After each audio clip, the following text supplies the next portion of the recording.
The state environmental agent stared at the lab results, then at Iris Tomlinson, then back at the papers. Miss Tomlinson, these readings don't make sense. 6 months ago, this soil had lead concentrations 40 times the safe limit. Now it's down to 8 times. That's not possible without excavation and replacement. Iris stood in her field of dried sunflower stalks, November wind pulling at her jacket. It's possible, she said quietly. My grandfather knew how. The agent's eyes narrowed. What exactly are you doing with these sunflowers after harvest? Iris didn't answer. Some knowledge, her grandfather had written, people weren't ready to hear. 6 months earlier, the auction at the Elkhart County Courthouse lasted 4 minutes.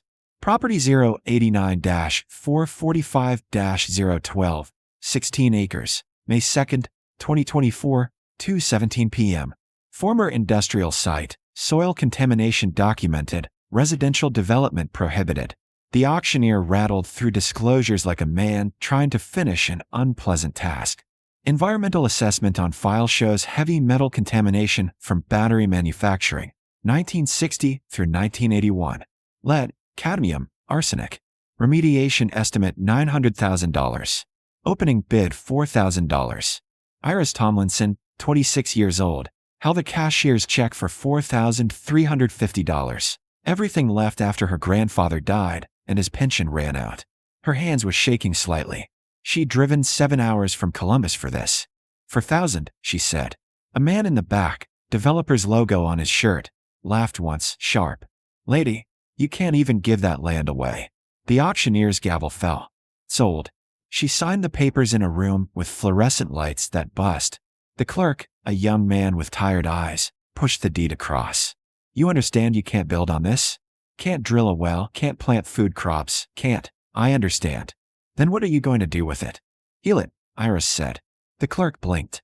Ma'am, the only way to heal soil like that is to dig it all up and haul it to a hazmat facility. Nobody has that kind of money.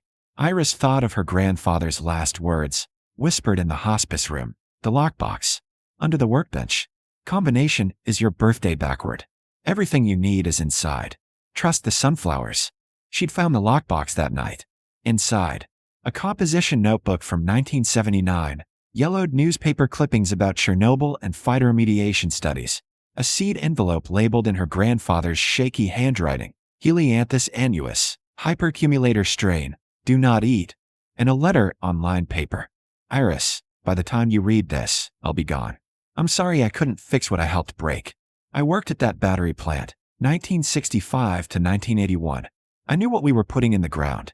I kept quiet because I needed the job, and I've carried that shame 40 years. This land came up for auction in 2003. I tried to buy it, tried to make it right. Couldn't get a loan. Now you can. The seeds are special. I spent 20 years breeding them with a botanist named Dr. Sarah Chun. They're hypercumulators. They pull heavy metals from soil into their tissues. You plant them, you harvest them, you dispose of the biomass properly, and slowly, very slowly, you clean the earth. It works. We tested it.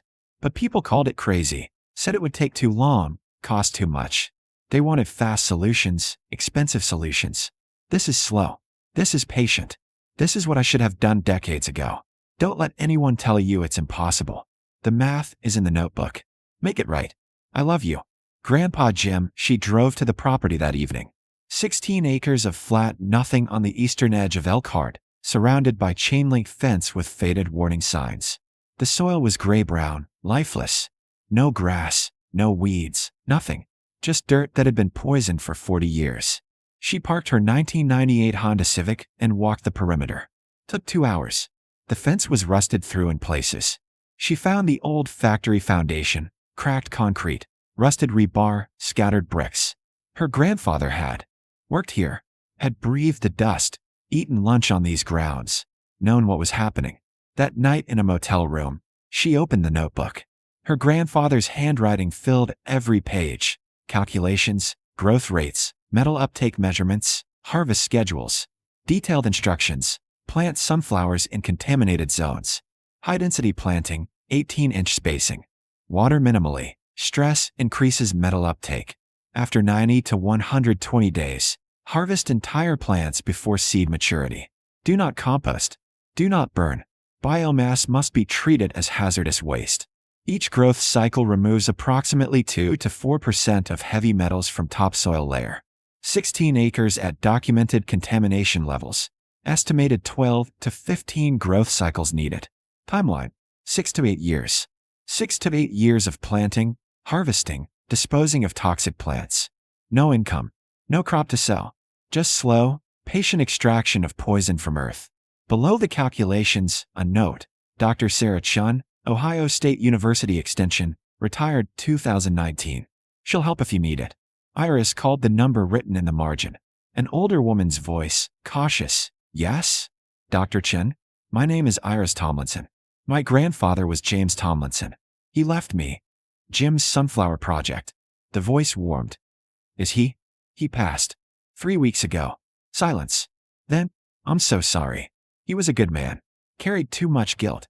But good. You have the seeds. Yes. Then plant them. I'll help however I can. Iris planted the first acre on May 15th, borrowed a rototiller, worked the hard soil alone, broadcast the seeds by hand. Her shoulders ached. Her hands blistered. She worked from dawn until dark. The neighbors came to stare. The property bordered a residential street on one side, commercial lots on the other. A woman named Patricia Meadows, maybe 60, leaned on the fence. You're the one who bought the poison land. Yes, ma'am. What on earth are you planting? Sunflowers. Patricia's face went through several expressions. Honey, nothing grows in that soil. The contamination. I know about the contamination. Then you're wasting your time. Patricia's voice wasn't cruel, just certain. My husband worked environmental cleanup for 30 years. That soil needs excavation, replacement, the whole 9 yards. Plants won't help. Iris kept working. Didn't argue. Didn't explain. The sunflowers sprouted in 8 days. The growth was unsettling. By June 10th, the sunflowers stood 3 feet tall, thick stems, broad leaves, growing with aggressive vigor that didn't match the dead soil around them. Iris walked the rows each morning, measuring, recording. The plants weren't just surviving. They were thriving. Dr. Chin visited on June 18th.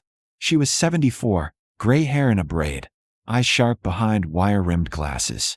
She walked into the field without speaking, touched leaves, examined stems, dug up a young plant to inspect the root system. They're feeding, she said finally. Look at the root structure, extensive lateral growth, searching. They're finding the contamination and pulling it up. Is that good? It's working. But Iris, you understand what happens next. I harvest and dispose of them. As hazardous waste. These plants will be concentrating lead, cadmium, arsenic in their tissues. When you cut them down, every part is toxic. You can't just throw them away. You need proper disposal, manifest forms, licensed haulers. It's expensive. Iris had $180 in her checking account. How expensive? For 1 acre of biomass? Maybe $3,000. The number sat between them like a stone. Your grandfather and I spent years trying to get funding for this, Dr. Chen continued. Wrote grants, pitched to EPA, talked to congressional staffers. Everyone said the same thing.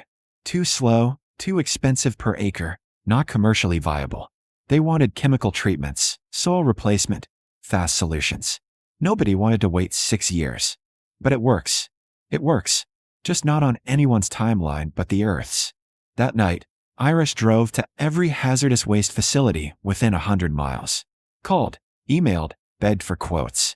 The cheapest she found was $2,800 per acre of sunflower biomass, and that was from a company that had to check with their safety officer first because they'd never handled phytoremediation waste before. She had 4 acres planted now. Harvest in August. $11,000 she didn't have. The developer came back in July, same man from the auction. Name was Richard Keller, owner of Keller Properties LLC. He pulled up in a Mercedes, rolled down the window. Miss Tomlinson, how's your sunflower project? Growing? I'll bet. Listen, I've got a proposition. That land's worthless for development, but it's got location value. Right off State Road 19, visible from the highway. I can use it for billboard placement, maybe RV storage. I'll give you $8,000, cash, today. You walk away clean. Not for sale. His smile thinned. You planning to live in that Honda? Because I've seen you sleeping in it. This isn't sustainable. Take the money. Cut your losses. After he drove off, Iris sat on the hood of her car, and looked at the sunflowers. They were 6 feet tall now, leaves broad as dinner plates, stems thick as her wrist. Beautiful and terrible, pulling poison from the ground with every passing day. She was out of money. The car needed a transmission. She was showering at a truck stop and eating ramen twice a day. But the plants were working. Patricia Meadows brought her daughter by on July 22nd. The daughter, Amanda, maybe 35, had a folder of documents. Mom says you're trying to clean the soil? Yes. I'm with the county health department. We've been monitoring this site for 20 years. Nothing's ever improved.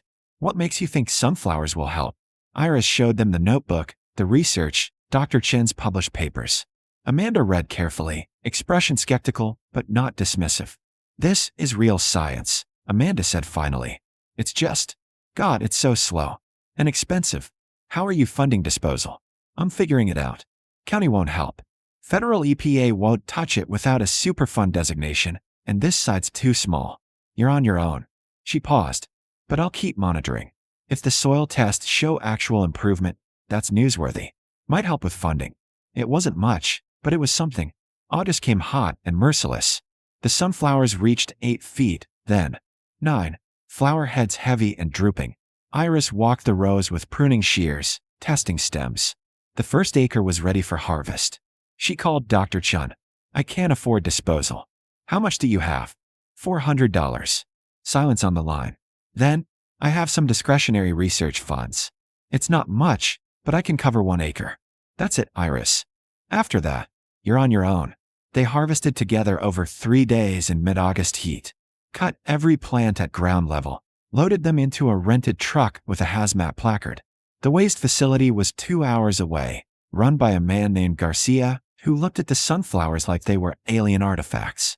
Never seen anyone try this for real, he said, checking his Geiger counter out of habit, even though radiation wasn't the issue. Good luck. The soil samples went to 3 different labs. Iris spent her last money on the testing. Results came back August 30th. Lead concentrations down from 4,200 parts per million to 3,890 ppm. Cadmium down 7%. Arsenic down 4%. Not cleaned. Not safe. But measurably, undeniably better. Amanda called her that night. Iris, these results, I need to verify them, run our own tests. If this is real, it's the first documented improvement in this soil since 1981. It's real. Then I want to write this up. Maybe get some press attention. Would you be willing to talk to a reporter? Iris thought about her grandfather's shame, his 40 years of silence. Yes, she said. The story ran in the Elkhart Truth on September 8th. Local woman uses sunflowers to clean contaminated land. Small article, page 6, but it included Amanda's confirmation of the soil improvements. 3 things happened after that. Richard Keller stopped calling. Patricia Meadows apologized for doubting her. And Dr. Chen called with news. There's a graduate student at Purdue. Studies environmental engineering. She read about your project and wants to help. She thinks she can get you into a research partnership. Use your land as a study site. Access university disposal resources. What's the catch? You have to share all your data. Let them publish. Turn this into documented science. Iris looked at her grandfather's notebook, his decades of quiet work. He would have wanted that. I know, Dr. Chen said softly. That's why I called her. The Purdue team arrived in October. 3 graduate students led by a woman named Dr. Maria Santos, maybe 40, sharp-eyed and skeptical. They brought soil augers, testing equipment, and funding. We need baseline documentation of everything, Dr. Santos said, walking the field.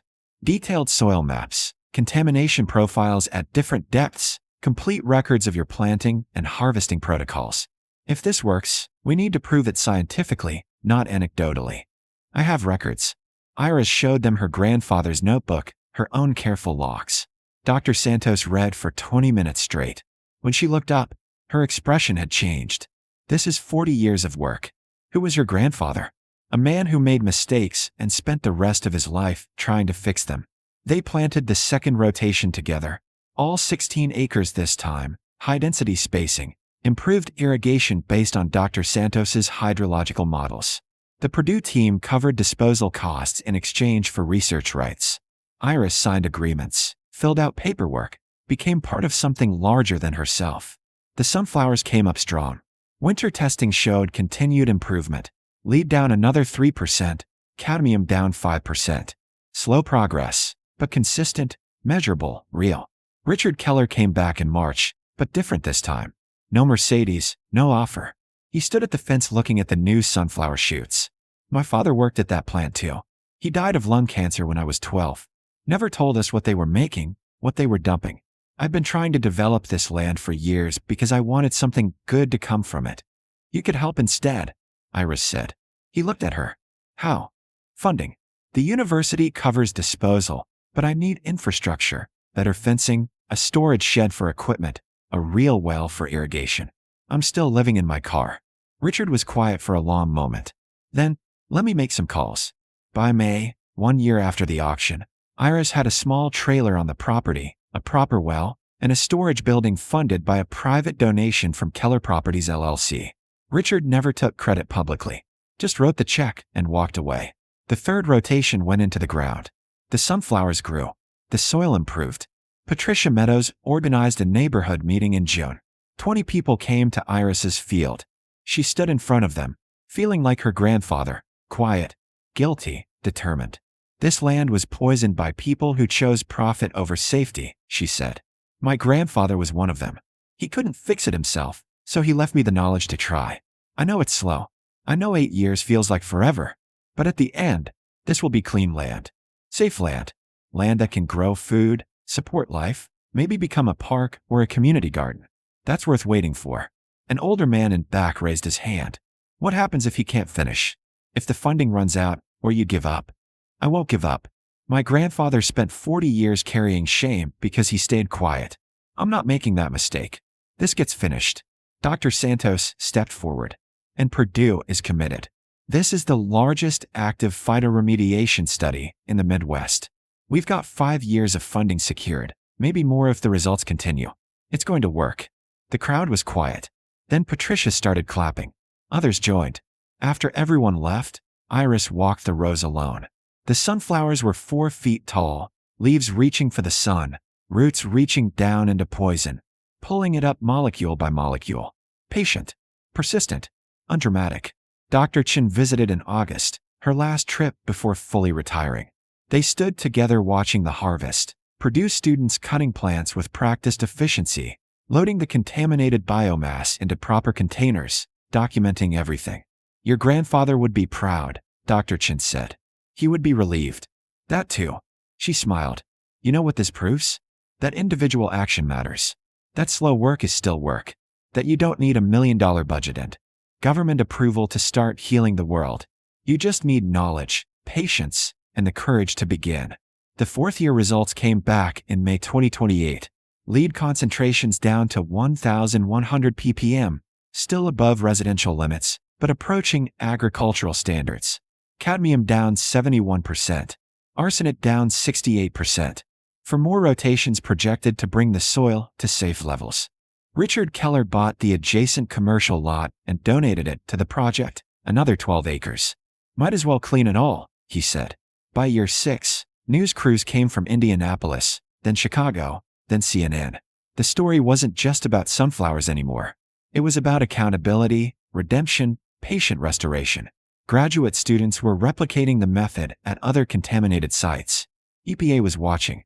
2 bills in Congress mentioned phytoremediation funding. Iris gave interviews standing in her field, always holding her grandfather's notebook. She told his story honestly. The shame, the silence, the decades of guilt. She didn't make him a hero. She made him human. The final soil test came back in September 2030, 8 years and 4 months after the auction. All heavy metals below residential safety standards. The land was clean. The county held a small ceremony. Amanda from the health department presented the official clearance documents. Dr. Santos announced the published research findings, 14 peer-reviewed papers, methodology now taught in environmental engineering programs nationwide. Patricia Meadows hugged Iris and cried. Richard Keller shook her hand and said, "Thank you for finishing what our father started but couldn't complete." That evening, Iris stood alone in the field one last time before it was converted to a community garden and environmental education center. The soil was dark and rich, finally alive. Earthworms moved beneath the surface. The first grass was already volunteering. She opened her grandfather's notebook to the last page, where she'd written her own entry. Grandpa, it took 8 years, but it's done. The land is healed. You couldn't finish this, but you gave me everything I needed to do it for you. I hope that wherever you are, the shame is finally gone. You made mistakes, but you also made this possible. That's enough. That's everything. I love you. Iris, she closed the notebook and buried it in a waterproof box at the center of what would become the garden. Knowledge preserved, shame transformed, poison turned to hope, one sunflower at a time. The land remembered. And now, finally, it could forgive.